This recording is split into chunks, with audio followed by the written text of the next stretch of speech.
onto the show this afternoon as our first guest on In the Bottle. And thank you for the team here at Studio 24/7 for making it happen. Guys, without further ado, let me introduce to you one of my good friends and amazing owner of an amazing winery, Massimo Sensi. Hey, ciao, Massimo. Hi, Angelica, and good Say hello to everyone out afternoon to there. you and to all Australian followers and wine amateur in Australia. I'm very, very, very proud to be your guest today, and you look great. You're the best wine anchor woman in Australia, and probably elsewhere. So You're too kind. You're too kind. Well, thank you you're so much. doing I know really how busy well. you are. I know how busy you are, so I appreciate you taking time Well, out today. Massimo, before we start trying some of the it's a wine, pleasure. yeah, all good. Before we start trying some of the wine, I just have one, really quick question for you. Sensi's been around your fourth generation now, and you've had so much success. What do you think is the secret to that success? Well, that's a good question. Our family started to work in the wine in 1890. So my grandfather, long time ago, over under 30 years ago, started to work in the wine. And for all this time, we all maintain his teaching of honesty, of working hard, developing new things. And we build our reputation in wine and in relationship that I think it's on the base of our success. Yeah, actually, you just said something there. You mentioned something about like growing and creating new things. Like, what's the inspiration or the motivation, I guess, to keep innovating and growing at the moment? Well, the basic input, Angelica, is from our followers, from our consumers, that they express their, that they like our wines, and they give us input to develop new things. We work every day on new wines. We like to discover new grapes and new winemaking technique. So, it's important for us to look beyond and to look to the future, because the wine business has a great potential development in the future. We're just at the beginning, we think, and that's why we put in a lot of efforts. I love that. You always have this startup mentality, which is really, really cool. Yeah, that's good. Startup mentality, I love it. is fine. Even though you're amazing big business, you still think like a startup. It's awesome. So we're going to have a look at some wines together, which is exciting. We're going to we're going to start with the, we're actually going to start with an Infato. Ignore me. We're going to start with the organic sulfite-free range that you do, which is ridiculously popular here in Australia. What was the inspiration behind doing organics and sulfite-free wines? Well, sulfite-free has been one of the first challenges for us. It's important to say that there are a lot of consumers that are allergic to sulfites. So for us, it was important to check out how to reduce this impact on the drinkers. And we developed this technique of winemaking at very low temperature. So from the harvest till the fermentation and even the bottling, we keep the temperature very low. And we selected the best Sangiovese, because Ninfato is 100% Sangiovese. We selected the best Sangiovese, the more healthy grapes in our vineyards. And the results is, I think, a very fruity wine, because when a wine is with low sulfites, besides the good effect on the health, you also have explosion of fruits, because sulfites normally delay this. And so you have an explosion of fruits that makes the wine very soft and very drinkable.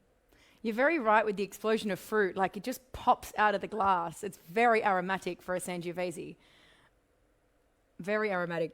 Yeah, and the surprise is that this wine that it's without sulfites also has a good aging. So if you taste the previous years, you find that there's been an evolution, but the evolution is very balanced, and the wine is still very drinkable and very, has a less fruit than the fresh one, but still very good. That's important. Consistency in wine is fundamental. I have to say, we have had, like, since this vintage came, in the last probably 2 months, 3 months, the amount of people buying the Ninfato has been crazy, and I haven't tasted it yet. I hadn't tasted the new vintage, and just on the nose, it's so attractive. All those beautiful cherry characters that you expect, but lots of like black fruit as well. I'm excited. I want to give it a little try. I haven't had taste yet. What you tell the viewers at home, what should we expect on the palate for this wine? Well, on the palate, you can expect, softness, and then the wine has an immediate attach to the tongue, which is immediately the sense of fruit, a lot of fruits, black fruits, and it's one of the cases where Sangiovese, which is normally a wine which is not really concentrated because it's more famous for acidity and fruitiness, there you have a real big concentration because of the selection and because also of the fact that we produce with a more winemaking technique at low temperature, so the taste and the smell is really, maintained at its top. It is delicious. Wow, it's really, really good. I haven't tried, to those people at home, I haven't tried this vintage yet because a lot of the stuff that arrives into Australia just goes straight back out. Like, we sell it so quickly, it's ridiculous. But you do get all those characters, you do get all that tannin, you get the acid, but it's so well balanced with the complexity of fruit. There is so much fruit to this wine. I can understand why the Australian market just goes crazy for it. Absolutely delicious wine. Good work. You keep doing that, Massimo. You keep making. The balance is fundamental because when you drink wine, you have to feel a balance in. It's the first impression of quality. But it's also the finish. Like, I can taste it almost a minute after trying it. It's really, really well done. And it's very small yield, isn't it, that Sangiovese? You don't make it all the time. Yeah, we selected, we have different clones of Sangiovese, and for the Ninfato, we choose the more proper one for this style of wine, of course. Mm-hmm. All right, so now we're going to have a look at one of my absolute favorite breakfast wines. I say that in jest. Good for me, breakfast wine. This is my breakfast wine. So this is the Vegante, which is for, obviously a vegan wine. It's organic as well. Yeah.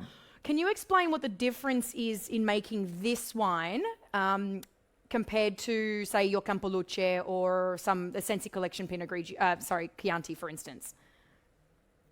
Sure. The Vegante is another challenge we started because we wanted to recover the old recipe of Chianti, which is made of not only red grapes, but also white grapes. At the very origin, in the 800, in the past century, the Chianti was made of red grapes, Sangiovese and Canaiolo, but also a small percentage of white grapes. Which were the Malvasia and the Trebbiano. At that time, the Chianti style was more light, of color, light in the mouth, but has a nice acidity and a nice smell. So along the years, the taste of the consumers has changed, so the white grapes have been cut away for making a wine more concentrated. We just recovered this old recipe, which is the original one, and we made this old style wine with new winemaking technique. And we you added the fact that we made with organic grapes and under the vegan certification. That means that we didn't use any animal part for the clearance of the wine, like fish gelatin, for example. That makes the wine suitable for the vegan community, of course. So is it fined or not fined? Is this fine? Like, is it unfined? No, it just naturally fined. Naturally, yeah. So for those at home that don't understand, when a wine, to make it clear, to make a wine like so it's not cloudy or anything, it goes through a filtration system, which is normally like a casein or an egg, like a fish kind of product. So the vegans do have a problem with drinking wine because of that. So that's for those people at home. So this is unfined. This is like more of a natural filtering, which is awesome. One thing you do get from the white grapes is aromatics. Again, very similar to the previous one, but yeah, and the white grapes also add a nice smell. So the wine is very delicate compared to most of the red wine we're doing. It's less impact from body, but it's still 13.5, but as a more elegant. And it's one of the red wine that I always suggest on fish, for example, which is particular. So for the acidity and for the delicate palate that it has, it's also drinkable with fish or more light meals. One thing, for the people at home, a little bit of trivia about Massimo. You have no sense of smell, which is funny, even though he has an amazing palate. No. And I was going to say what it smells like. Say again? Yeah, to be very, very trendy, I lost my sense when I was a kid for a virus. So I'm one of the first ones that I had this had coronavirus. So yeah. Wow. No, but it's funny because you have a fantastic palate. But I was going to say, on the nose, you almost get this aniseed, like you're getting this real aniseedy or fennel kind of seed. Aniseed. You know aniseed. If I say aniseed, yeah, you know that. You get that on the nose, which is really, really beautiful. It's just very aromatic. You can really feel that you can smell that there are white grapes in here. But let's give it a little whirl. Well, again, when you pour in the glass, it doesn't look a big wine, but it is not made for that. It's made to be delicate, elegant, persistent in the mouth. And we put a lot of attention to the elegance of the wines. This is one of the most elegant we do. It is super elegant, very soft tannin, very nice acid. This is definitely like when people are sitting at home on a Friday watching TV, you put on some Netflix, grab a pizza, a bottle of this. Beautiful wine, but lots of, what do you expect from Chianti? Lots of those beautiful cherry fruits, red fruit. But this beautiful aniseed flavor that comes through, absolutely light and delicate, not as acidic as you would expect from most Chianti. Most Chianti is like licking dirt, I always say. But this is very soft. I always call it like adult Ribena. That's how I like to explain it. That nice, fruity, light, chill it down if you want. Drink it all day with some prosciutto. Well, the best you can do to understand is to try it. But for sure, you always find in our wines elegance, enjoyability, and the taste is made to be understood. It's not complicated. I mean, maybe we make it more complicated now, describing it, but it's simpler than it is. I mean, simple, but it's really good. Like sometimes you don't want to think about what you're drinking. You just want to drink it and enjoy it, and it really complements food. Highly recommend that. Again, a very, very popular wine here in Australia. I always say, Angelica, that the best way to learn about wine is to drink a wine, because at the end the wine has to explain itself. I mean, we cannot explain too much. It's the wine itself that has to express itself. Of course, absolutely. And one thing I always say with the Sensi wines is, if you want to understand Italian wine, start with the Sensi wines, because they're technically sound, absolutely perfect, not hard to understand. Awesome wine. But now it brings us to something that I absolutely love, is the Super Tuscans. And I think you do some incredible Super Tuscans. We've highlighted the Colagonzi, we've highlighted the Bulgari, we've highlighted the Gavronato on previous shows. Today I'm really excited to show the Mantello. Why are making amazing Super Tuscans so important to Sensi? Well, Super Tuscan is not an appellation, to clear the concept, but is an IGT, so a simpler appellation that is made famous by the producer. So for this reason, we think that make a Super Tuscan like Mantello, which has been our flagship since many years, is important, because it shows that beyond the appellation, we can make a very, very good IGT, for example. And then in the IGT appellation, you have the chance to mix up more grapes, to blend more grapes together, which is not allowed in the classic appellation like the DOC. on the Mantello, you can feel in tobacco. Also, you can feel the toast of the oak. French oak, which is always very balanced. You know, remember It's very that balance balanced. is important. I mean, the wine has to be very well integrated with the wood aging. So we don't like the wines which are overtaken by the wood. We like to put a touch of wood, which makes like a little dressing on the palate. Just a little bit, just give it a little bit of a boost. But yeah, that's what I love about it as well. It shouldn't have. I think that wines should not be overpowered with oak. I think oak is a vessel, and if we can use a little bit of oak just to enhance what's already happening, that's great. You know, with this, guys, you're getting that tobacco leather, the fruit. You're getting like this dried plum, dried cherry on the back of the palate. Really good with the steak. The acidity's gorgeous, and the finish, like I can still taste this wine. You know, however long it's been since I had my last sip. But this is definitely for the Australian market. Like, if you're used to Australian Shiraz and you're looking at how I'm going to get into Italian wine, start with something like a Super Tuscan, in my opinion, and Massimo can probably back me up, because there's got a lot more body to them. And yeah, I just think that they're just more relatable to the Australian market when they're just getting started, you know. Once they get used to it, they'll start drinking Chiantis and all that. But I think this is a very nice place to start if you have not tried Italian wine before. Would you agree? It's also the best wine to understand the culture in Tuscany, because if you look at the style of the Mantello, you understand that the style of food in Tuscany is very more driven to meat, game, grilled meat. So something where the taste is quite,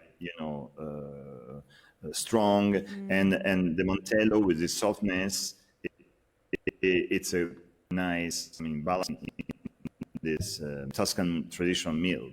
Beautiful. No, it's gorgeous. One of my best memories of you, Massimo, was when we were in Tuscany and we had a massive bistecca at that little restaurant. Yeah. Oh my goodness, it was so good, so good. You were welcome to have the second one. I can't wait. Bistecca with Massimo is always the best. Does anyone out there have any questions? Because we've got one more wine to go. I just want to see if anyone has any questions. I'd love to know if COVID will impact any of 2020 Sensi vintages, and have you had to adapt? So yeah, can you see how has COVID affected Sensi, Massimo? Thank you, Matthew. Well, that's a proper question. Unfortunately, the times are leaving and makes it difficult for everybody. But to be honest, on winemaking, and more specifically on grapes and vineyards, there's no impact. The virus or whatever is taking is not having any impact on the plant, on the working in the vineyards. We're moving forward on our regular programs, and the only thing we expect that the season will be good, and it should be. Until now, there has not been any freeze, so we expected to have a hot summer. And thank God, the virus didn't affect till now anything about the vineyards.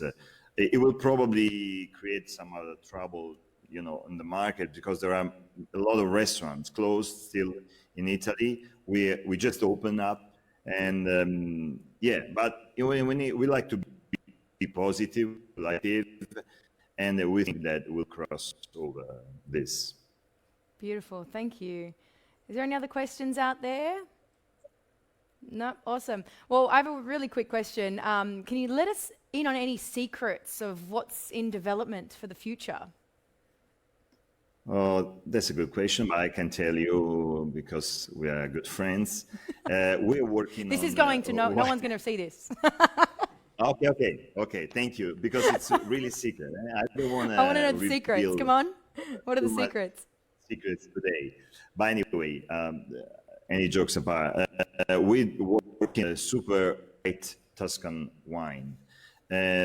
We have recovered some old white grapes. We have planted Petit Manseng, we planted Vermentino, and we have planted Malvasia. And the challenge now is to make powerful, very suitable for long aging white wine, which is difficult because Tuscany has a very hot climate in the summer. So they are to make a strong white wine in this climate. But we believe we can do. We have chosen a certain part of our land. We planted these 3 vineyards, 3 grapes, and we have other projects that we will reveal later on the winemaking technique. We'll work with the local winemaking university as we're doing for our main project. So yeah, I'm excited. I want more whites. I want more whites from you. We've only got the Vernaccia, the Vermentino. We've got the Pinot Grigio, but we need more whites from you. I'm excited. Petit Mensang, it's exciting. Yeah, and what is important is that this challenge is for the aged wine. So something that you can even keep in your cellar. That doesn't mean, again, that you cannot drink now, but you can store for a longer time. And then we're working on, we already worked, to be honest, on 2 red grapes, the Ciliegiolo and Pugnitello. Ciliegiolo and Pugnitello are very, very particular grapes, not common in Tuscany. But Ciliegiolo is called in English cherry grape because of its cherry taste. Is something exceptional. We made already our first harvest, but we're going to release the wine next year because we want to make sure that the plant expresses its best. And Pugnitello, it has a very thick skin and has a very good character. So there are 2 new grapes, new but all very old in the same time, that you will taste.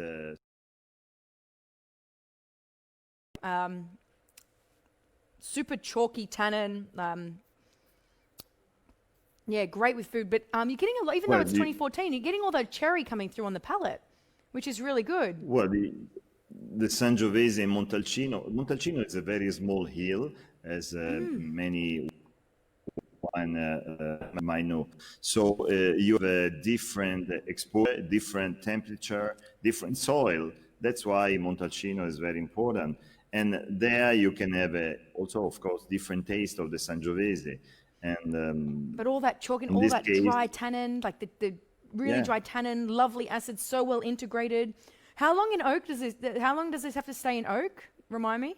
Well, the law in Italy for Brunello di Montalcino speaks about 4 years aging, but the time that you can keep in oak, in barrel, big barrel, can be 2 years, 3 years. Is flexible, but again, the time and the quality of the wood and the quality of the grapes makes the wine well made. So it's always a balance of the work that you're doing that makes a result. I have to say, like, even though it's a 14, so I'm someone who just loves to drink wines young. I don't understand why you age them for too long. I prefer wines young because I don't know, it's like fruit, I guess. That's a good comment. Yeah, of course, but I just feel that 2014, it's still got cherry, like it's still got fresh cherry. So I drink this now. This is definitely a wine I would drink today. I would not age it any longer, but still, if you were to age it 5-6 years, you'd get more of that dried cherry. So it's got time, but it's definitely ready to drink, which is awesome for Brunello. I like that. Well, it is after long sleeping. It's time to wake up and being drunk. So. I love it. After a long time of sleeping, it's time to wake up. I love it. Now, Massimo, for our viewers, I've always had the question of, can I come and visit Sensi? And I always say, no, you can't because he's too busy. Do you have a cellar door? Is there, can people stay? Like, explain how you work. Well, we are always happy that when our followers or consumers come and see us. We just set up a new location in Montalcino where people can stay and book, of course, for the right period, and they can have, they can eat there, they can swim in the swimming pool, and they can drink a good Brunello di Montalcino. So I think that it's a proper time that everyone who come to visit us is welcome, and will drink a good Brunello with us. And if anyone wants to go to Fattoria di Calapiano to get married, I'm sure they can do that too, right? Oh, we are always happy to marry people, you know. It's our second job. It's our second job. It's your second job. I love it. Guys, Massimo, thank you so much. This adds so much character and so much, I love seeing behind the scenes of some of these wines. And at least people know that what I'm saying is not a lie when you second everything that I say, which is great. Thank you so much. We will continue to enjoy the beautiful Sensi wines here in Australia. If anyone has any questions for Massimo, please feel free to put them into the chat box, and I'm sure he'll jump on and he will answer them for you. So thank you so much, Massimo, for joining us today. That was so much fun. Guys, I'm going to get back to this amazing Brunello di Montalcino. As I said, this is our last Friday doing In the Bottle, but don't worry, we have something for you in the upcoming weeks. And I just want to thank you so much for joining us today. I do hope you enjoyed that format, having a guest on. We do have another guest coming on. I've got some guests. So let me know if you like this kind of format, okay? But until next week, thank you so much. Please remember to drink some bloody good wines. I'm Angelica, and this has been In the Bottle. Thanks so much for joining.